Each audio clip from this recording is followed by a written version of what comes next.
আমি ষষ্ঠী চট্টোপাধ্যায় শুরু করছি অ্যাকশন রিয়াকশন।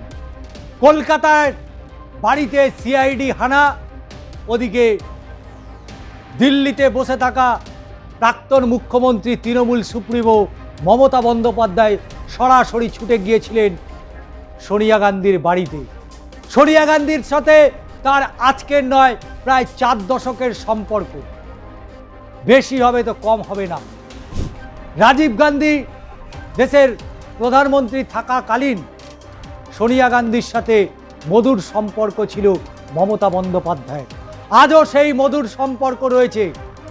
কিন্তু হরিশ মুখার্জি স্ট্রিটে সিআইডি হানা মারতেই হঠাৎ মমতা বন্দ্যোপাধ্যায়ের সোনিয়া গান্ধীর বাড়িতে পৌঁছে যাওয়া, এটা নিয়েও কিন্তু একটা বড় জল্পনা শুরু হয়েছে সর্বভারতীয় স্তরে। তবে সরকার পোষিত এই রাজ্যের বেশ কিছু সমস্যা যা এখনো সমাধান করা সম্ভব হয়নি, কারণ অনেকগুলো বিষয় যেগুলো উঠে আসছে। অবশ্যই এ রাজ্যের মানুষের অনেক প্রত্যাশা ছিল মমতা বন্দ্যোপাধ্যায়ের কাছে, সেই প্রত্যাশা কতটা পূরণ হয়েছে কতটা পূরণ হয়নি তা বাংলার মানুষের কাছে তার জবাব এখনো রয়েছে। অনেকেই তার জবাব নির্বাচনের মধ্যে দিয়ে, ইভিএমের মধ্যে দিয়ে বাংলার মানুষ বুঝিয়ে দিয়েছে। আর এই সমস্ত কিছুর ঊর্ধ্বে গিয়ে যারা সবথেকে বেশি মমতা বন্দ্যোপাধ্যায় সরকারের বিরুদ্ধে চলে গিয়েছিল তারা হচ্ছেন এ রাজ্যের সরকারি কর্মচারীরা। একদিকে যখন মমতা বন্দ্যোপাধ্যায়ের তৃণমূল দল টালমাটাল পরিস্থিতি, নৌকা ডুবে যায় এই রকম একটা পরিস্থিতি, সেই জায়গায় দাঁড়িয়ে আবার সরব হয়েছে এ রাজ্যের সরকারি কর্মচারীরা।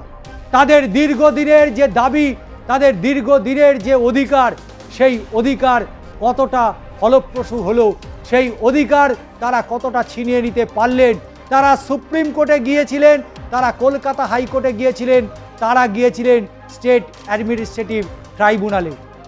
ঘটনার সূত্রপাত 2012 সালের পর থেকে সেই জটিলতা তৈরি হয়েছিল।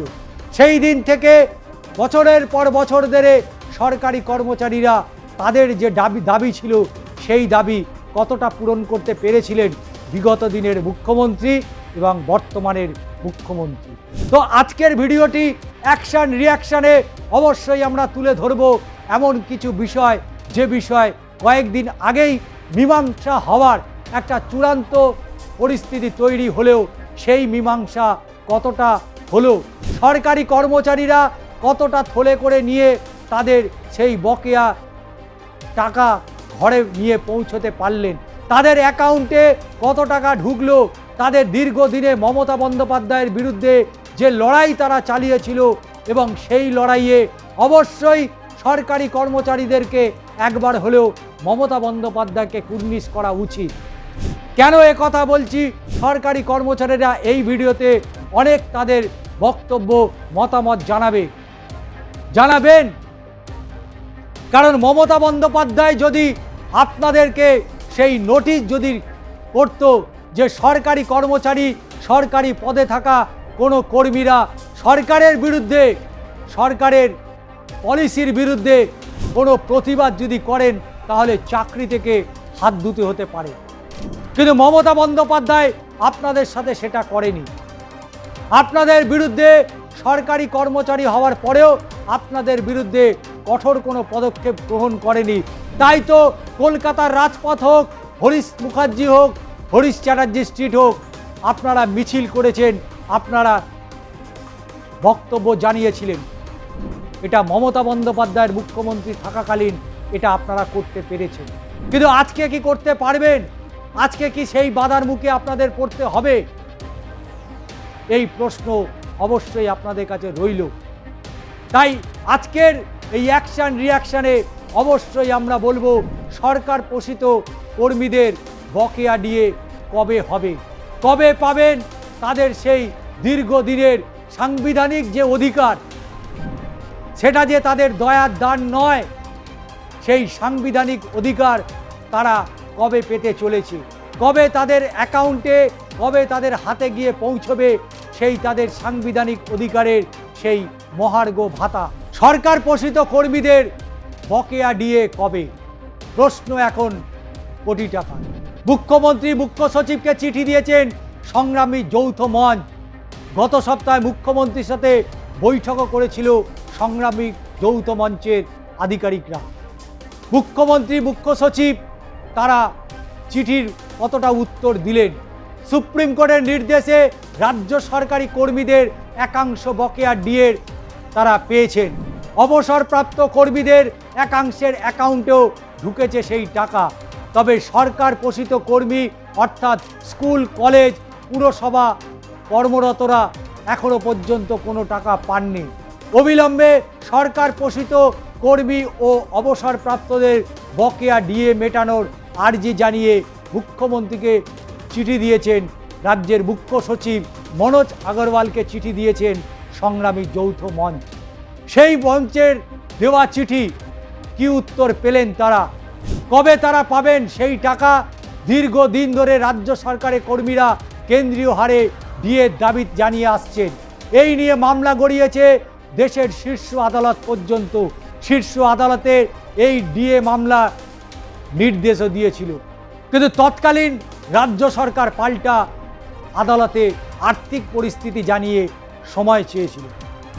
পরবর্তী সময় যা বকেয়া ডিএ এ রাজ্যে 25% দুভাগে মিটিয়ে দেওয়ার কথা বলা হয়।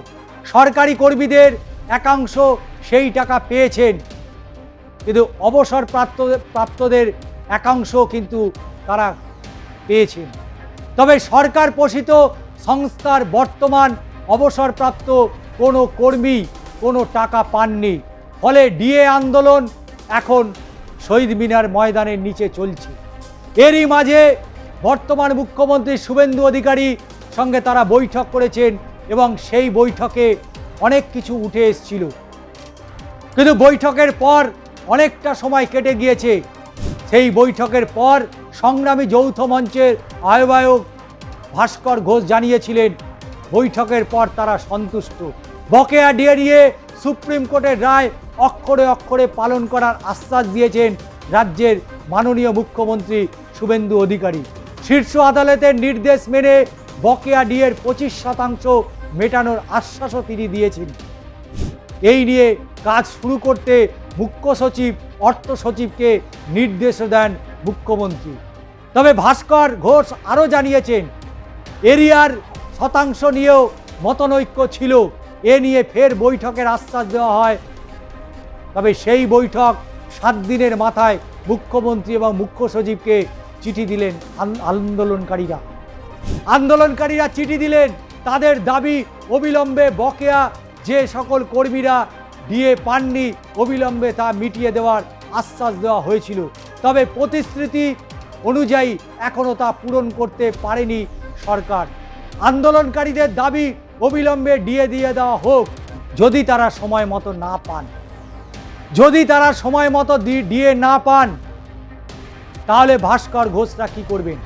আন্দোলনের পথে যাবেন, তারা মিছিল মিটিং করবেন, তারা অবস্থান বিক্ষোভ করবেন, তারা কলকাতার রাজপথে বসবেন, গাড়ি, বাস, ট্রাম সব আটকে তারা প্রতিবাদ আন্দোলন করবেন। অনেকগুলো প্রশ্ন থেকে যাচ্ছে। তারা তো সরকারি কর্মচারী, সরকার পোষিত যারা কর্মচারী, স্কুল, কর্পোরেশন, পুরসভা, সেই কর্মীরা কি পথে নামতে পারবেন? এটা নিয়েও কিন্তু একটা বড় প্রশ্ন উঠে আসছে। কিন্তু রাজ্যের মুখ্যমন্ত্রী শুভেন্দু অধিকারী তিনি বলেছেন এবং তার বলার পরে পরেই তিনি যে নির্দেশ দিয়েছেন সেই নির্দেশের 7 দিন হয়ে গিয়েছে।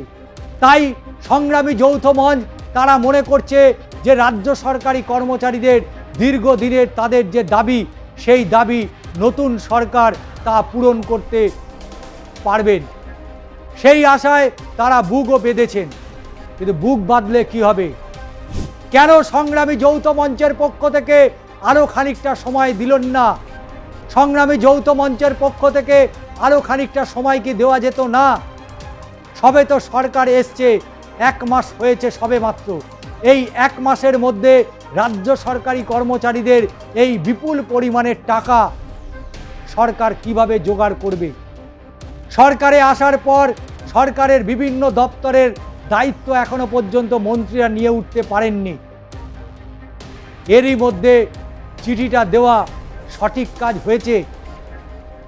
সঠিক কাজ হয়েছে। সরকারকে কি আর একটু সময় দেওয়া যেত না? সরকারের সঠিকভাবে সিদ্ধান্ত নেওয়ার জন্য আর একটু সময় সরকারকে দেওয়া উচিত ছিল কিনা? নতুন সরকার এসছে, বিগত দিনের সরকার কত টাকা তারা ঋণী, কত টাকা ঋণ নিয়ে বসে আছে, সেই টাকাগুলো এই সরকারকেই মেটাতে হবে। এই সরকার সেই টাকা মিটিয়ে রাজ্য সরকারি কর্মচারীদের তাদের যে দীর্ঘদিনের যে বকেয়া, সেই বকেয়া মেটাতে সরকারের অবস্থা লেজে গোবরে পরিস্থিতি হতে পারে। কারণ যখন সুপ্রিম কোর্টে এই মামলার শুনানি হচ্ছিল, সেই সময় তৎকালীন রাজ্য সরকারের পক্ষ থেকে তার আইনজীবীরা সুপ্রিম কোর্টে জানিয়েছিল যে রাজ্য সরকারি কর্মচারীদের তাদের সম্পূর্ণ বকেয়া মেটাতে গেলে রাজ্যের মাজা ভেঙে যেতে পারে।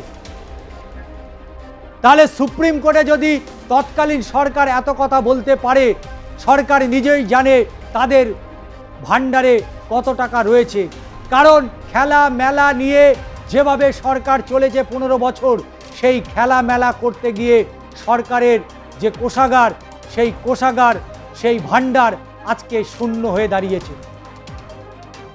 একের পর এক দুর্নীতি হয়েছে, সঠিক মানুষরা চাকরি পায়নি। আর সেই দুর্নীতিগ্রস্ত সরকার চলে যাওয়ার পর নতুন সরকারকে অবশ্যই সময় দেওয়া উচিত ছিল সংগ্রামী যৌথ মঞ্চের। অবশ্যই সরকার আপনাদের ডিএ মেটাবে, নিঃসন্দেহে মেটাবে। ডবল ইঞ্জিন সরকার, এখন আর কোনো অসুবিধা নেই, অর্থের কোনো অভাব নেই বাংলায়। যখন যা প্রয়োজন, যখন যা রাজ্যের মুখ্যমন্ত্রী চাইছেন, দুহাত ভরে কেন্দ্র তার ঝুলি থেকে দিচ্ছে। তাই রাজ্য সরকারি কর্মচারীদের কাছে আমার বিনীত আবেদন থাকবে, নতুন সরকারকে আরও খানিকটা সময় দিন। আরও খানিকটা সময় দেওয়া যেতে পারে। এতদিন অপেক্ষা করলেন 2012 থেকে 26 পর্যন্ত, তখন আপনাদের ধৈর্যের বাঁধ যখন ভাঙেনি, আরও খানিকটা সময় আপনাদের অপেক্ষা করার প্রয়োজনীয়তা রয়েছে। কারণ এই সরকার যদি প্রয়োজন মনে করে, তারা সুপ্রিম কোর্টে গিয়ে অবশ্যই তারা আবেদন জানাতে পারে। নতুন সরকার এসছে তারা ক্ষমতায়, তাই সেই সরকারকে স্থায়ী হতে গেলে বেশ খানিকটা সময় দিতে হবে। আর রাজ্য সরকার যদি এটা সুপ্রিম কোর্টে আবেদন জানায়, সুপ্রিম কোর্ট অবশ্যই রাজ্য সরকারের আবেদনকে মান্যতা দিতে পারে, মান্যতা দেবে। তাই রাজ্য সরকার পোষিত যারা কর্মচারী রয়েছেন, তারা একটু অপেক্ষা করুন। সরকার নতুন গঠন হয়েছে, রাজ্যের মন্ত্রিসভা গঠন হয়েছে, কিন্তু অনেক দপ্তরের এখনও মন্ত্রী তারা দায়িত্ব পাননি। তারাও দায়িত্ব নেবে, সরকারের কোষাগার ধীরে ধীরে বাড়তে শুরু করবে, আপনাদের বকেয়া অবশ্যই সময়ের মধ্যে মিটিয়ে দেবে। তবে এত কিছুর মধ্যে অবশ্যই কথা বলে যাব যে দীর্ঘদিন মমতা বন্দ্যোপাধ্যায়ের মুখ্যমন্ত্রী থাকাকালীন, মমতা বন্দ্যোপাধ্যায়ের সরকারে থাকাকালীন যে আন্দোলন আপনারা করেছিলেন, আজকে সেই আন্দোলন সংগঠিত করতে পারবেন কিনা, এটাও কিন্তু আপনাদের কাছে কোটি টাকার প্রশ্ন। যদি এই প্রশ্নের উত্তর থাকে, অবশ্যই সরাসরি আপনারা আপনাদের মতামত বক্সে জানান। আপনারা কি সত্যি পথে নামবেন? আপনারা কি সরকারকে আর সময় দিতে চান না? আপনাদের মতামত অবশ্যই গুরুত্বপূর্ণ অ্যাকশান রিয়াকশানের জন্য। আগামী দিনের ভিডিওর জন্য অবশ্যই আপনাকে অপেক্ষা করতে হচ্ছে। তবে চ্যানেলটিকে যত দ্রুত সাবস্ক্রাইব করবেন, তত তাড়াতাড়ি এই ধরনের ভিডিও পৌঁছে যাবে আপনার মোবাইল ফোনে।